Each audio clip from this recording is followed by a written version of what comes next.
Hi, tomorrow is our fifth grade moving on ceremony, and so today I thought would be a great time to finish Holes. We actually only have 3 chapters left, so since tomorrow you'll be driving through and having your fifth grade moving on ceremony and getting your completion, we will also be completely done with Holes. So we have chapter 48, 49, and 50. So where we last left it, the suitcase that they had found in the hole had Stanley's name on it. And the warden said, "That's impossible." Or she could barely say it. She was saying, "That's impos." She couldn't even say it. Chapter 48. They slowly walked to camp. The tall man was the Texas Attorney General, the chief law enforcement officer for the state. Stanley's lawyer was named Miss Marengo. Stanley held the suitcase. He was so tired he couldn't think straight. He felt as if he were walking in a dream, not quite able to comprehend what was going on around him. They stopped in front of the camp office. Mr. Sir went inside to get Stanley's belongings. The Attorney General told Mr. Pendanski to get the boys something to drink and eat. The warden seemed as dazed as Stanley. "You can't even read," she said to Zero. Zero said nothing. Miss Marengo put a hand on Stanley's shoulder and told him to hang in there. He would be seeing his parents soon. She was shorter than Stanley, but somehow gave the appearance of being tall. Mr. Pendanski returned with 2 cartons of orange juice and 2 bagels. Stanley drank the juice but didn't feel like eating anything. "Wait," the warden explained. "I didn't say they stole the suitcase. It's his suitcase, obviously, but he put my things from my cabin inside of it." "That isn't what you said earlier," said Miss Marengo. "What's in the suitcase?" the warden asked Stanley. "Tell us what's in it and we'll open it and see." Stanley didn't know what to do. "Stanley, as your lawyer, I advise you not to open your suitcase," said Miss Marengo. "He has to open it. I have the right to check the personal property of any of the detainees. How do I know there aren't drugs or weapons in there? He stole a car, too. I've got witnesses." She was nearly hysterical. "He is no longer under your jurisdiction," said Stanley's lawyer. "He has not been officially released," said the warden. "Open the suitcase, Stanley." "Do not open it," said Stanley's lawyer. Stanley did nothing. Mr. Sir returned from the office with Stanley's backpack and clothes. The Attorney General handed Miss Marengo a sheet of paper. "You're free to go," he said to Stanley. "I know you're anxious to get out of here, so you can just keep the orange suit as a souvenir, or burn it, whatever you want. Good luck, Stanley." He reached out his hand to shake, but Miss Marengo hurried Stanley away. "Come on, Stanley, we have a lot to talk about." Stanley stopped and turned to look at Zero. He couldn't just leave him here. Zero gave him the thumbs up. "I can't leave Hector," Stanley said. "I suggest we go," said his lawyer with a sense of urgency in her voice. "I'll be okay," said Zero. His eyes shifted toward Mr. Pendanski on one side of them, then to the warden and Mr. Sir on the other. "There's nothing I can do for your friend," said Miss Marengo. "You are released pursuant to an order from the judge." "They'll kill him," said Stanley. "Your friend is not in danger," said the Attorney General. "There's going to be an investigation into everything that's happened here. For the present, I'm taking charge of the camp."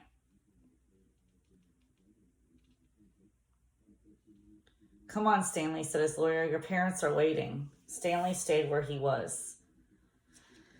His lawyer sighed. "May I have a look at Hector's file?" she asked. "Certainly," said the Attorney General. "Miss Walker, go get Hector's file."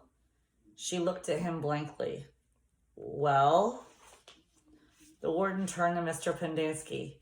"Bring me Hector Zeroni's file." He stared at her. "Get it," she ordered. Mr. Pendanski went into the office. He returned a few minutes later and announced that the file was apparently misplaced. The Attorney General was outraged. "What kind of camp are you running here, Miss Walker?" The warden said nothing. She stared at the suitcase. The Attorney General assured Stanley's lawyer that he would get the records. "Excuse me while I call my office." He turned back to the warden. "I assume the phone works." He walked into the camp office, slamming the door behind him. A little while later, he reappeared and told the warden he wanted to talk to her. She cursed and then went inside. Stanley gave Zero thumbs up. "Caveman, is that you?" He turned to see Armpit and Squid coming out of the rec room. Squid shouted back into the rec room, "Caveman and Zero are out here." Soon all the boys from Group D had gathered around him and Zero. "Good to see you, man," Armpit said, shaking his hand. "We thought you were buzzard food." "Stanley is being released today," said Mr. Pendanski. "Way to go," said Magnet, hitting him on the shoulder. "And you don't even have to step on a rattlesnake," said Squid. Even Zigzag shook Stanley's hand. "Sorry about, It's cool," said Stanley.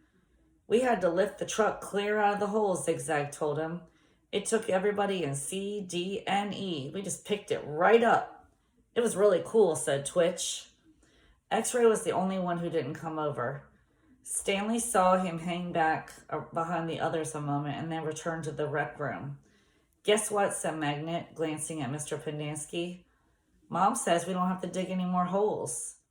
"That's great," Stanley said. "Will you do me a favor?" asked Squid. "I guess.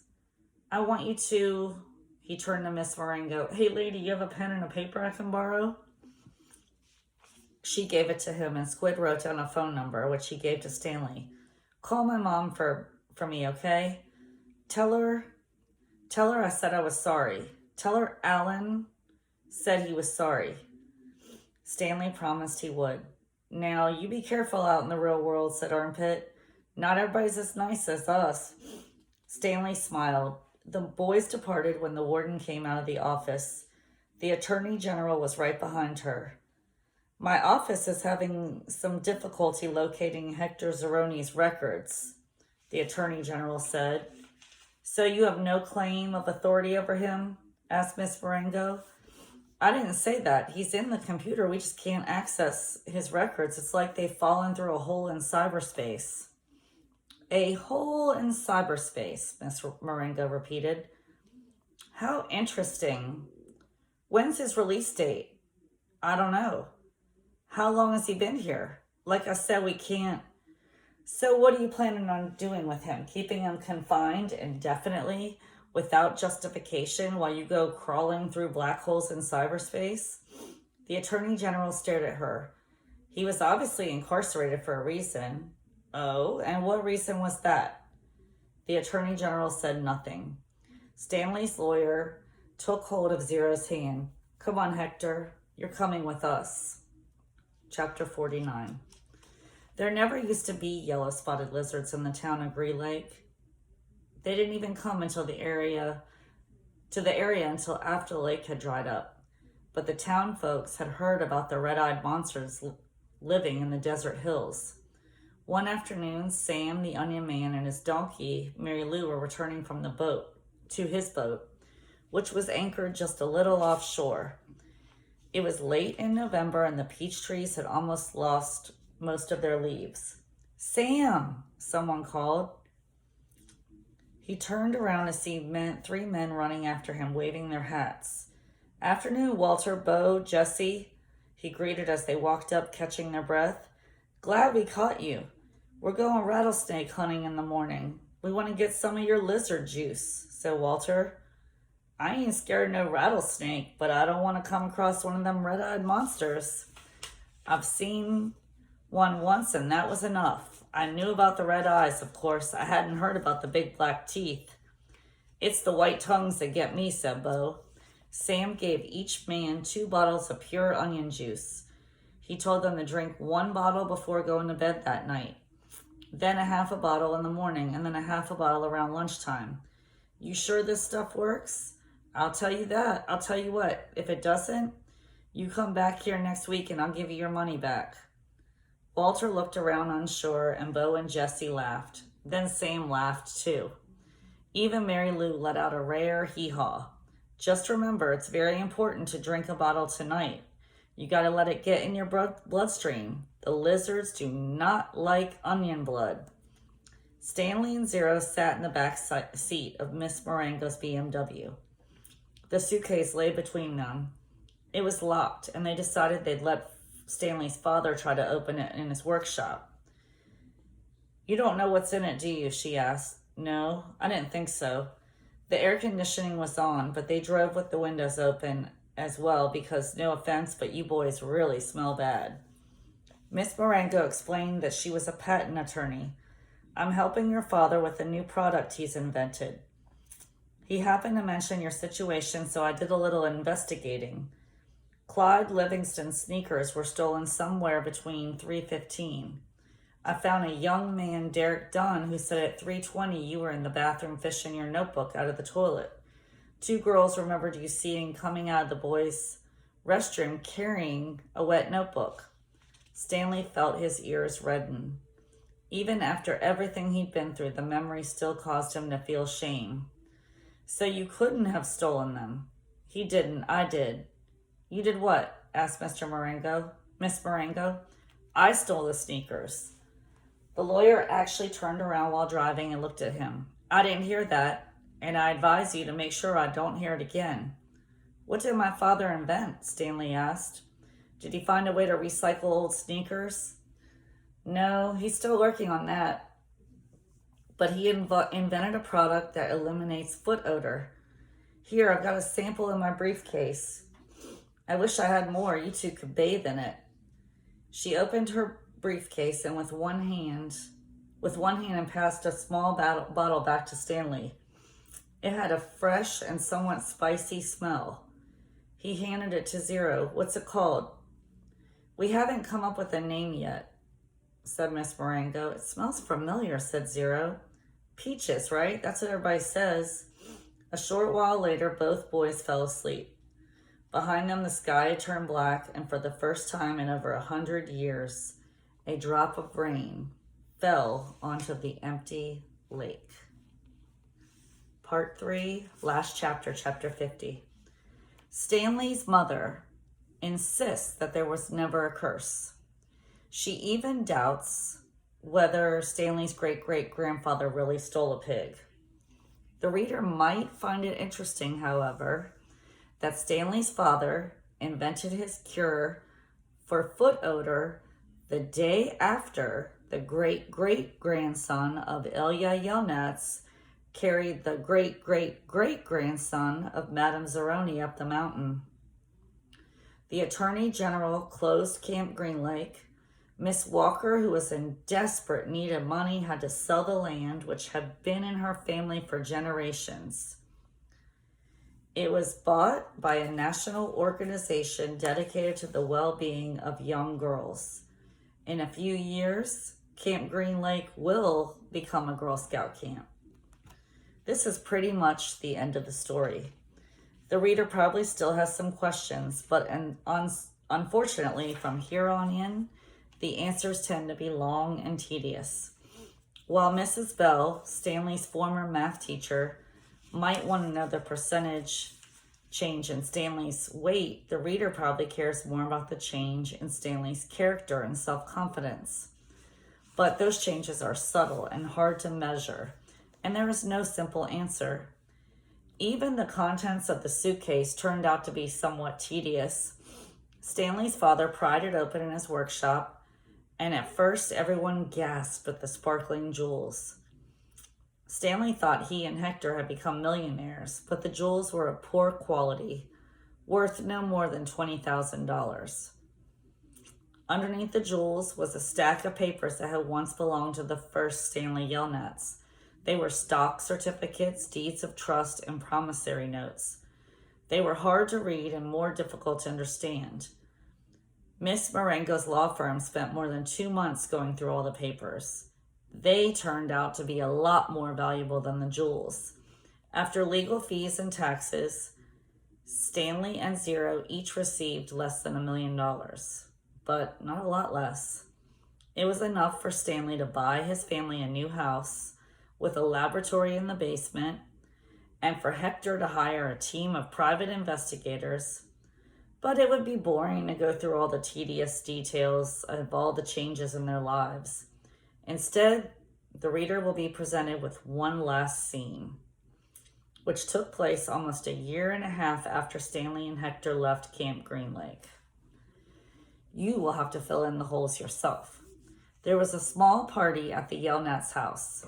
Except for Stanley and Hector, everyone there was an adult. All kinds of snacks and drinks were set out on the counter, including caviar, champagne, and the fixings to make ice cream sundaes. The Super Bowl was on television, but nobody was really watching. It should be coming on at the next break, Miss Marengo announced. A timeout was called in the football game, and a commercial came on the screen. Everyone stopped talking and watched. The commercial showed a baseball game. Amid a cloud of dust, Clyde Livingston slid into home plate as the catcher caught the ball and tried to tag him out. "Safe!" shouted the umpire as he signaled with his arms. The people at Stanley's house cheered as if the run really counted. Clyde Livingston got up and dusted the dirt off his uniform, and as he made his way to the dugout, he spoke to the camera. "Hi, I'm Clyde Livingston, but everyone around here calls me Sweet Feet." "Way to go, Sweet Feet," said another baseball player, slapping his hand. Besides being on the television screen, Clyde Livingston was also in the living room sitting on the couch next to Stanley. "But my feet weren't always sweet," the television Clyde Livingston said as he sat down on the dugout bench. "They used to smell so bad that nobody would sit near me in the dugout. They really did stink," said the woman sitting on the couch on the other side of Clyde. She held her nose with one hand and fanned the air with the other. Clyde shushed her. "Then a teammate told me about Sploosh," said the television Clyde. He pulled a can of Sploosh out from under a dugout bench and held it for everyone to see. "I just spray a little on each foot every morning, and now I really do have sweet feet. Plus, I like the tingle." "Sploosh," said a voice, "a treat for your feet. Made from all natural ingredients, it neutralizes odor-causing fungi and bacteria. Plus, you'll like the tingle." Everyone at the party clapped their hands. "He wasn't lying," said the woman who sat next to Clyde. "I couldn't even be in the same room with his socks." The other people at the party laughed. The woman continued, "I'm not joking. It was so bad." "You made your point," said Clyde, covering her mouth with his hand. He looked back at Stanley. "Will you do me a favor, Stanley?" Stanley raised and lowered his shoulder. "I'm going to get more caviar. Keep your hand over my wife's mouth." He patted Stanley on the shoulder as he rose up from the couch. Stanley looked uncertainly at his hand and then at Clyde Livingston's wife. She winked at him. He felt himself blush. He turned away toward Hector, who was sitting on the floor in front of an overstuffed chair. A woman sitting on the chair behind Hector was absent-mindedly fluffing his hair with her fingers. She wasn't very old, but her skin had a weathered look to it, almost like leather. Her eyes seemed weary, as if she'd seen too many things in her life that she didn't want to see. And when she smiled, her mouth seemed too big for her face. Very softly, she half sang, half hummed, a song that her grandmother used to sing to her when she was a little girl. If only, the moon speaks no reply, reflecting the sun and all that's gone by. Be strong, my weary wolf, turn around boldly. Fly high, my baby bird, my angel, my only. The end. Okay, I look forward to seeing you guys tomorrow.